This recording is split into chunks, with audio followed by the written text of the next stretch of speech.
Unimed Vale dos Sinos. Cuidar de você. Esse é o plano. Apresenta...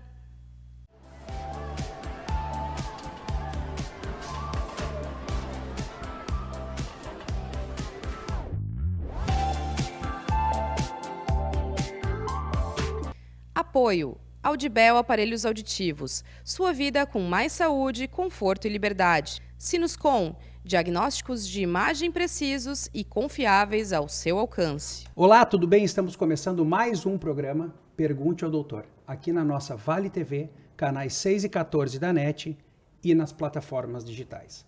Como vocês já sabem, é um programa onde eu trago informações de saúde para vocês.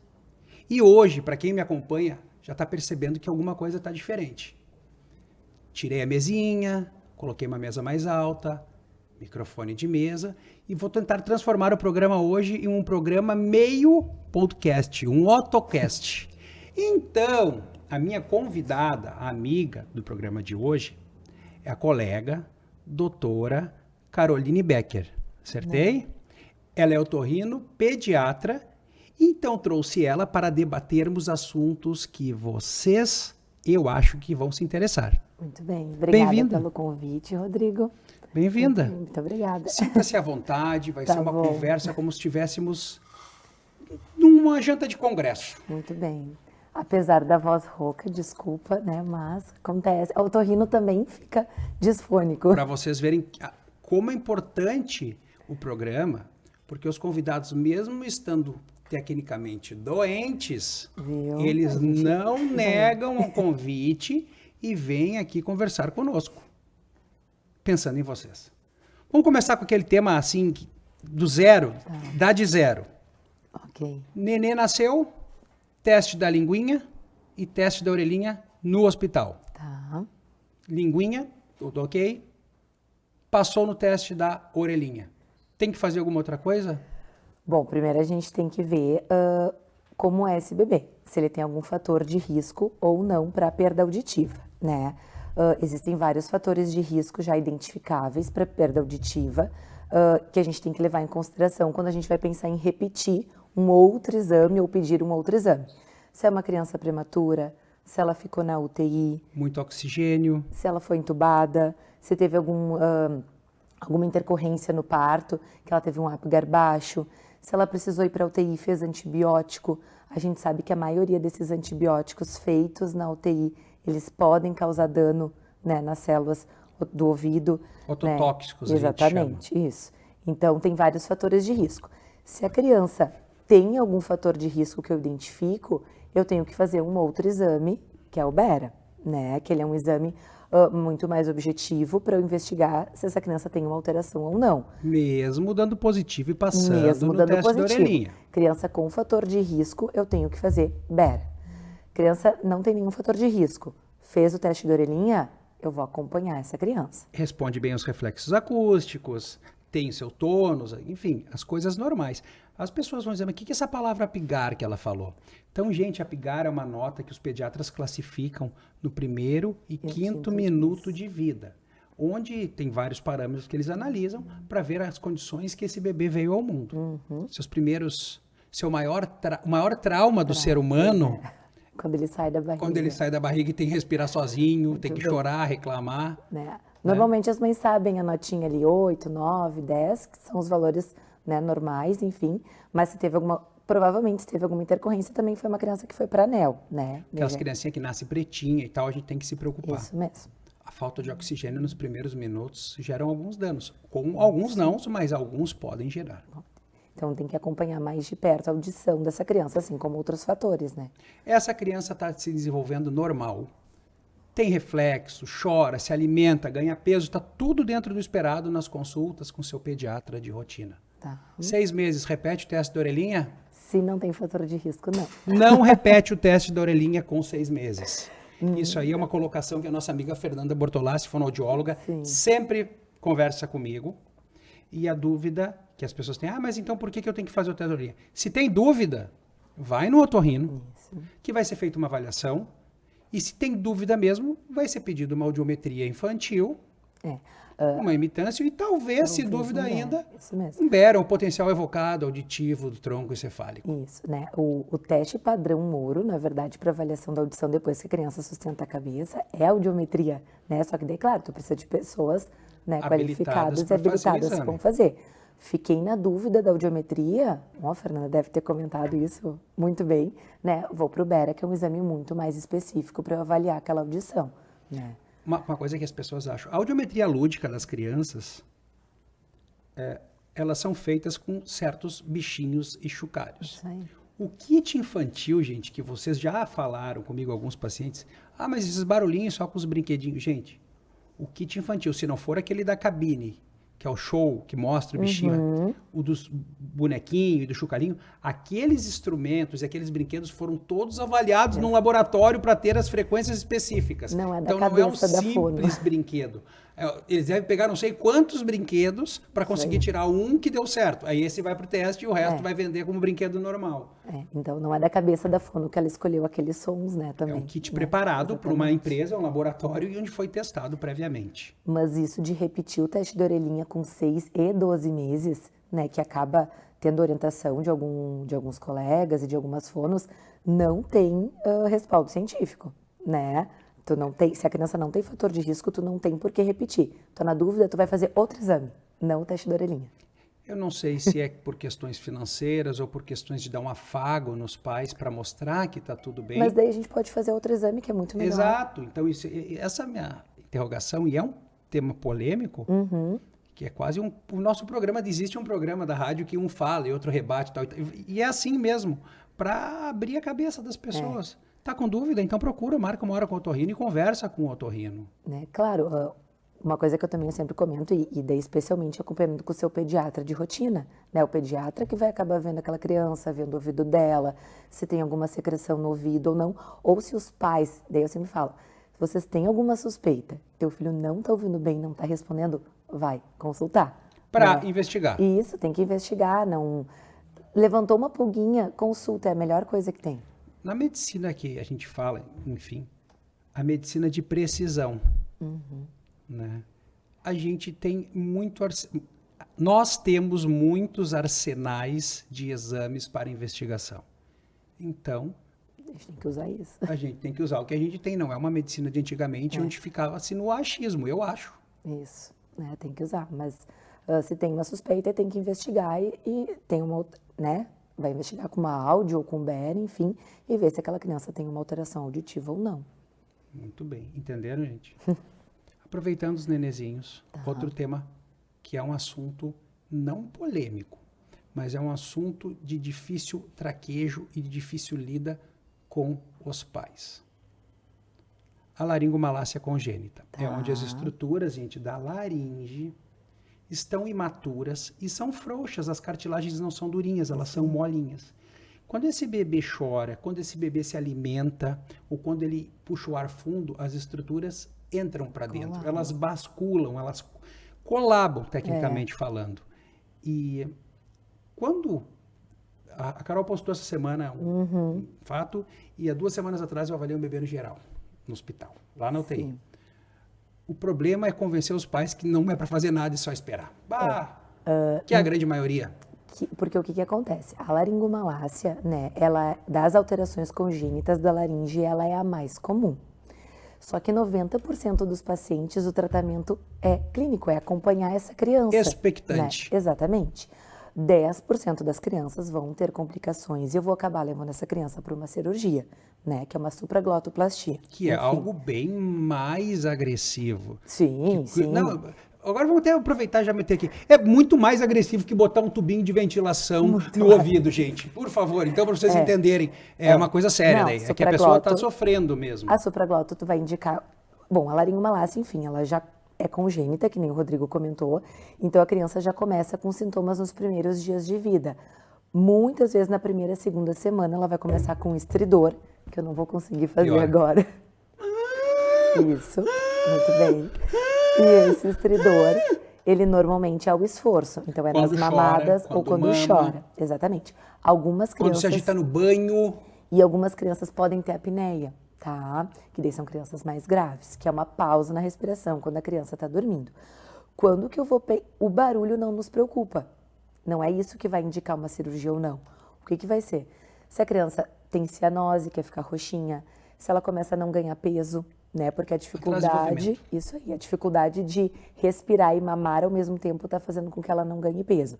Ou se ela tem muito esforço respiratório. Energético, né? Isso mesmo, né? Aqui afunda, né? A fúrcula que a gente fala, as costelinhas afundam ao repouso. Bom, essa criança vai ter que ir para uma cirurgia que é muito mais complexa que um dreninho, né? É uma cirurgia tecnicamente grande para um bebezinho, né? É uma cirurgia que é toda interna, toda endoscópica, mas é uma criança que vai se recuperar na UTI, vai ficar 24 horas pelo menos numa UTI, né, UTI pediátrica.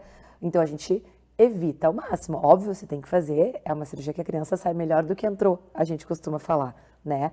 Mas 90% dos casos ela vai resolver. Eu entendo que é angustiante para um pai e para uma mãe ouvir aquele estridor. Uma noite toda não dorme e fica olhando o nenê. Então, mas se a criança está evoluindo bem, eu vou só acompanhar. Também. Então, não é só eu quando falo, a Carol está aqui, ela é especialista em criança, está falando a mesma coisa.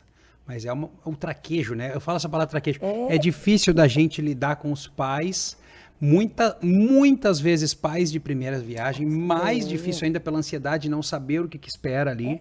E esse nenê apitando o tempo todo. E é compreensível que eles tenham receio, né? Óbvio que é, porque o bebê não deveria estar fazendo aquele barulho, né? Mas daí, claro, conversar com o seu otorrino, né? O otorrino explicar, tira dúvida com o pediatra, enfim. Mas realmente, 90% dos casos, a conduta é expectante, não tem o que eu fazer. E eu não preciso fazer nada, né? Isso que é o mais importante.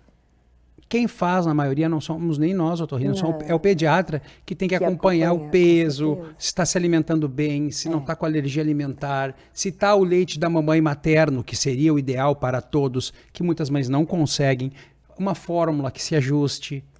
E uma coisa assim, daí isso com os colegas pediatras, laringomalácia, eu preciso ver a laringe. Não existe... eu acho que é laringomalácia. Tem suspeita, encaminha para o otorrino para ele fazer um exame. A laringomalácia tem que ser visualizada, né? Porque podem ser outras coisas. Tu faz exame em centro cirúrgico? Eu faço, mas eu faço no consultório também. Tu sabe que por uma preferência... Claro, recém-nascido prematuro não tem que fazer em centro cirúrgico com anestesista no lado. Sim. O marido dela é nosso anestesista também, o Manuel, e eu prefiro que tenha alguém capacitado, se precisar entubar ali, faz um laringoespasmo, alguma coisa, eu prefiro. E por experiência... Eu já agradeci 1000 vezes por estar dentro do centro cirúrgico por uma complicação dessas. Talvez no bloco também a gente vai um pouquinho mais longe, chega um pouco mais perto daquela prega vocal, que tu não vai fazer no consultório, porque a criança tá chorando. Mas claro, se é uma criança que tem sintomas muito graves, eu vou levar lá pro bloco. Bloco, né? Claro. Mas uma laringomalácia, que é uma suspeita leve, tá com estridor, a criança tá evoluindo bem, eu faço no consultório. A grande maioria, eu vou te dizer que eu faço no centro cirúrgico. Depois de um susto, tu não quer ter outro. Fica no centro cirúrgico que tem gente te ajudando. Mas eu acho que também vai muito da onde tu fez a residência, né? Querendo ou não, ali, né, onde eu fiz tinha muita via aérea pediátrica e a conduta era fazer no consultório. Então a gente acaba, né, ficando um pouco mais tranquilo em fazer. Mas não é o caso de falta de tranquilidade, é o caso de gosto. Também. Eu prefiro. Né? Claro, tem que pesar daqui a pouco também a questão da anestesia, né? Eu vou te dizer, claro, agora o meu ponto. Eu não vou levar um paciente que não tem muito risco para um centro cirúrgico se ele é um paciente privado e não tem convênio. Eu não vou fazer o cara pagar uma cirurgia, um anestesista na sala, se o cara... Tem indicações. Outra questão, o exame que a gente faz no consultório, eu avalio só até as cordas vocais, as pregas vocais. Então, se eu preciso avaliar abaixo disso, isso nunca vai ser feito no consultório. Por causa do risco dessa laringe fazer assim, os músculos se contraírem. Exatamente. E daí tem que ser sempre no bloco. Já está chegando o primeiro bloco aqui, gente. Vou chamar nossos apoiadores. Voltamos já com o Otorrino Pediatria. Até breve.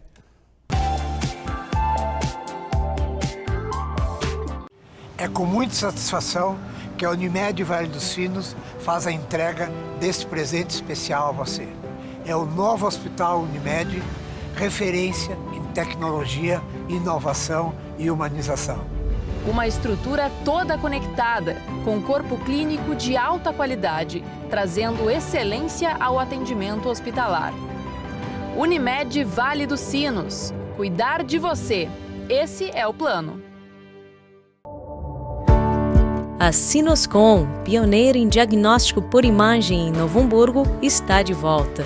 Com um espaço amplo, equipamentos modernos e processos organizados, a Sinoscom acredita que o cuidado com a saúde deve ser acessível a todos e, por isso, trabalha com dedicação, integridade e qualidade. Conheça a Sinoscom em Novo Hamburgo. Você vai se surpreender.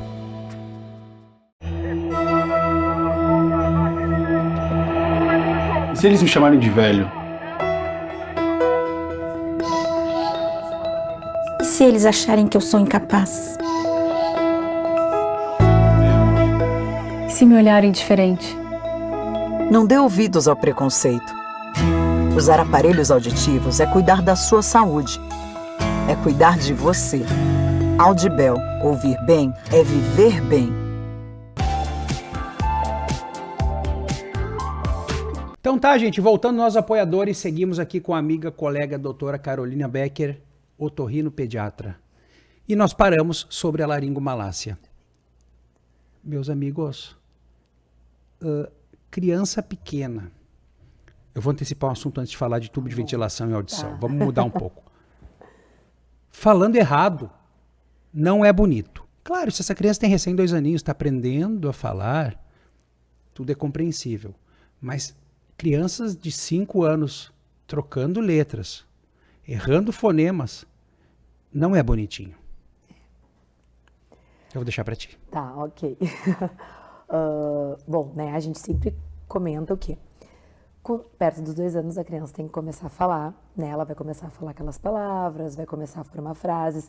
Uma coisa que eu gosto de insistir bastante no consultório com os pais é que não tem um checklist. Aí fala 2 palavras, ela deveria estar falando 5 e fala 2, meu Deus, e agora minha criança não está falando? Não. Cada um tem o seu tempinho de evolução. O seu tempo.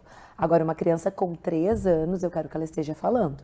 Ela vai ter várias trocas ainda, mas eu quero que essa criança esteja formando frases e conversando. Existem os falantes tardios, que são aquelas crianças que vão falar perto dos 4 anos. Mas eu não posso achar que a minha criança vai começar a falar com 4 anos e ficar esperando até lá, né? E com 5 anos, sim, eu quero que essa criança esteja falando tudo sem trocas, né? Então, assim, tem uma alteração de fala, de linguagem, vai para fono, que a primeira, normalmente os pais vão direto para uma fono, eles não vão para o otorrino, sim, né? Quando tem uma alteração de linguagem. É que, na verdade, não tem um certo e um errado, né? Mas eu acho, tem uma avaliação de audiometria. Sim. Que eu vejo muitas vezes as crianças que têm atraso de fala e linguagem estão acompanhando com alguma fono ou foram avaliar, estão há 1 ano fazendo segmento e nunca avaliaram a audição dessa criança. Eu vejo isso também e eu vou falar em voz alta. Tá tudo errado. Não tem, tá errado. Se a criança não tem uma avaliação auditiva, a gente não sabe se ela ouve direito. Exatamente. Se ela não ouve direito, ela não vai estimular o córtex cerebral direito. E se não estimular direito o córtex cerebral, ela não vai aprender a falar como deve ser. Então assim, tem atraso de fala e linguagem, eu tenho que avaliar a audição, perfeito, não tem nada, não tem secreção, não tem nenhuma alteração relacionada ao nervo auditivo, fono, né? Agora, a gente vê muito no consultório as crianças com várias alterações auditivas. 1 ano de fonoterapia sem audiometria. Daí tu pede a primeira audiometria, otite média secretora bilateral, catarro atrás do tímpano, gente. E a gente não sabe se isso foi sempre. Exatamente. E sem contar as crianças que têm perdas auditivas neurosensoriais. Que já são com perda auditiva, gente, que precisa aparelho auditivo daí. Né? Mas é uma perda leve. É uma perda que está atrapalhando, tanto por isso que essa criança não está falando. Sinto muito, perdeu o tempo de estimular o nervo do seu filho e o cérebro dele. Então, atraso de fala e linguagem é um mundo, né, de assunto, mas assim, não é bonitinho, né? É fofo. Bom, com 2, 3 anos ele vai ter troca. E tem alterações de linguagem que, né, se fala muito pouco, que é o transtorno do desenvolvimento de linguagem, o TDL, né? O TDL é uma alteração de linguagem em vários níveis. Pode ser uma criança que tem alteração de informação, uma criança que tem alteração de fala, ela vai ter trocas, ou ela não consegue organizar as palavras, ela não consegue falar, eu gosto de maçã, ela vai dizer maçã gosto, né? E que se fala pouquíssimo sobre isso, né? Sobre e precisa treinamento para isso. E precisa treinamento. O TDL é uma alteração muito mais comum do autismo, mas muitas vezes as pessoas, tem atraso de linguagem, deve ser autismo. Gente, não. E né? tem muito autismo. Vamos falar nesse assunto também. Gente, tem muito autismo. Mas Parece uma doença nova até o autismo. mas o transtorno de desenvolvimento de linguagem, são alterações de linguagem, que o tratamento é fono por muitos anos.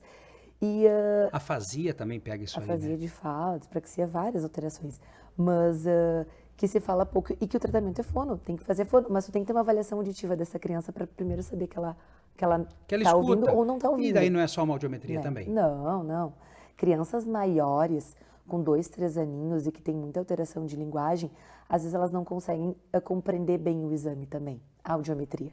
Então, tu vai precisar fazer um BERA, que é um exame que a criança tem que estar dormindo para fazer, né? E bem feitinho. Bem feito, sim. Não se faz nas coxas, né, um BERA.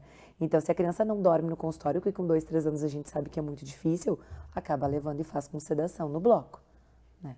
E tem mais a evolução do BERA, que é o BERA com pesquisa. Sim, com pesquisa. Para realmente ter certeza se é nas Pesquisa de frequências. limiares, isso aí. estão- Frequência específica, né? Estão com alterações. Gente, um BERA com alteração de frequência é aparelho. Com alteração do nervo auditivo, né? É aparelho. Tem que estimular com o aparelho. Tem que estimular. Às vezes as pessoas não entendem, né? O que o aparelho faz? O nervo é como se fosse o fio. Eu boto um som aqui, esse som tem que ser transformado numa eletricidade para chegar em certo ponto do cérebro. Só que esse fio, se ele não conduz isso direito, o aparelho vai aumentar esse volume que vai chegar aqui na orelha para que esse fio consiga levar até o cérebro a quantidade de energia que precisa.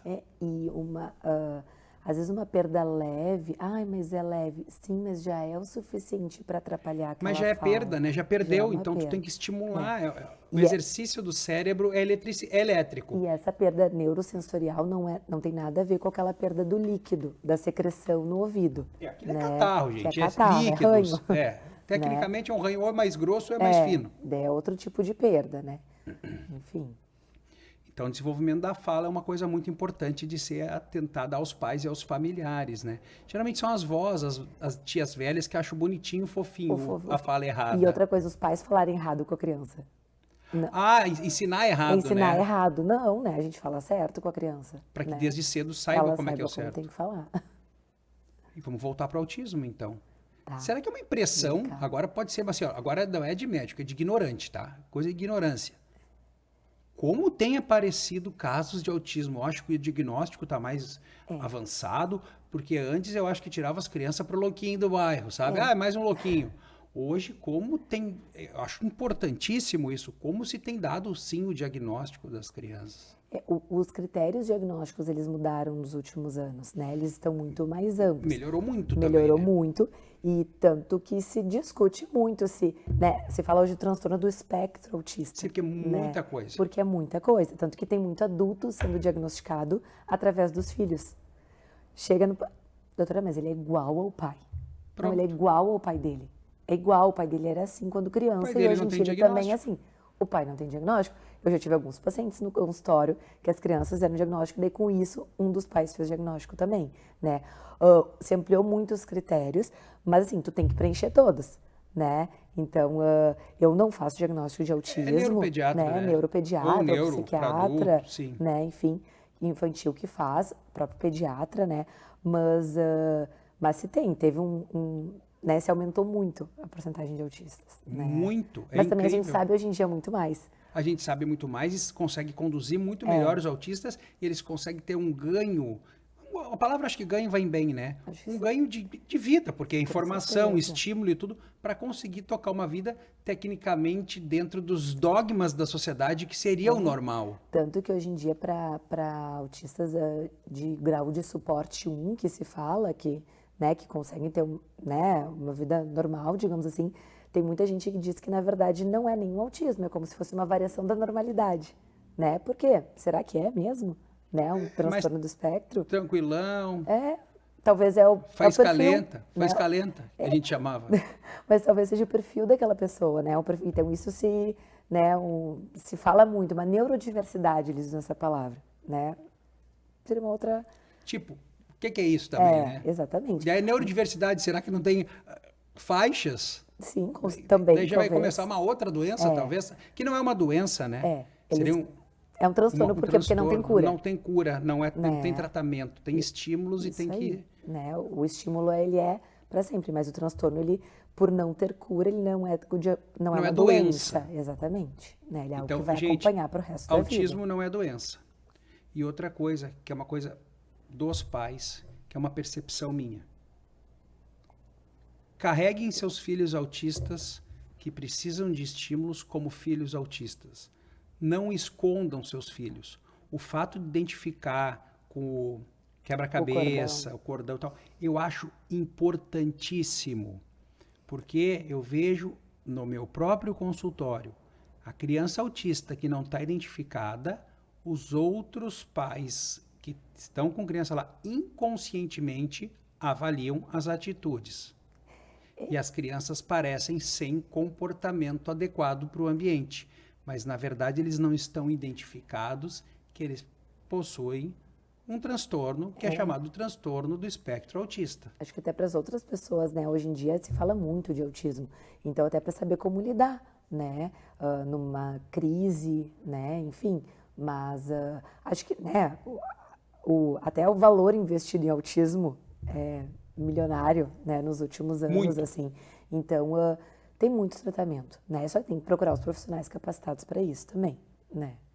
Isso é bem importante. Uma coisa também que a gente tem que abrir, assim, a cabeça das pessoas e dos pais, que o autista precisa de muita atenção dos pais.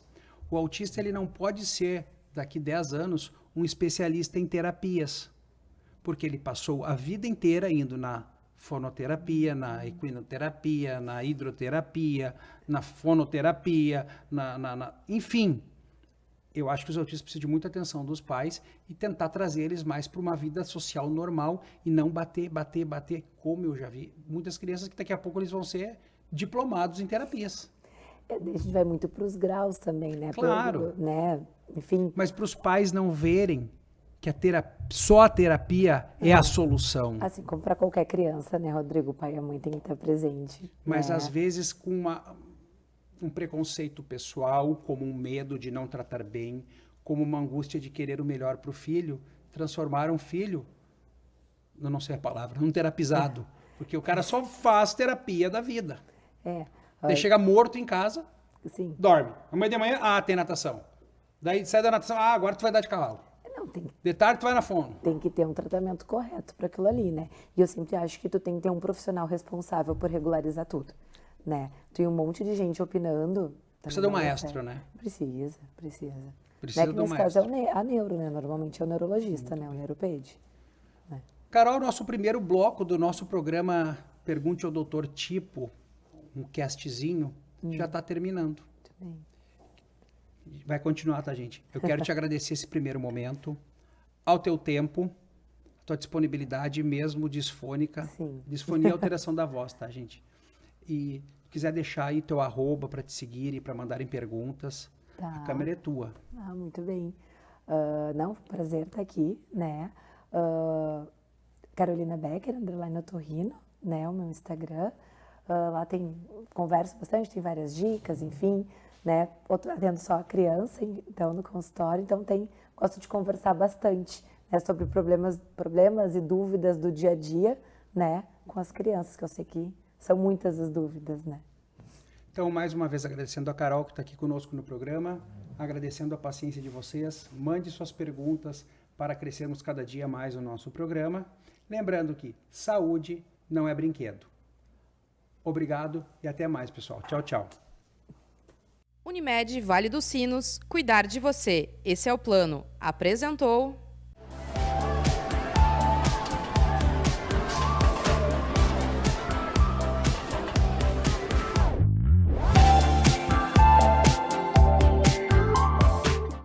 Apoio. Audibel Aparelhos Auditivos. Sua vida com mais saúde, conforto e liberdade. Sinuscom. Diagnósticos de imagem precisos e confiáveis ao seu alcance.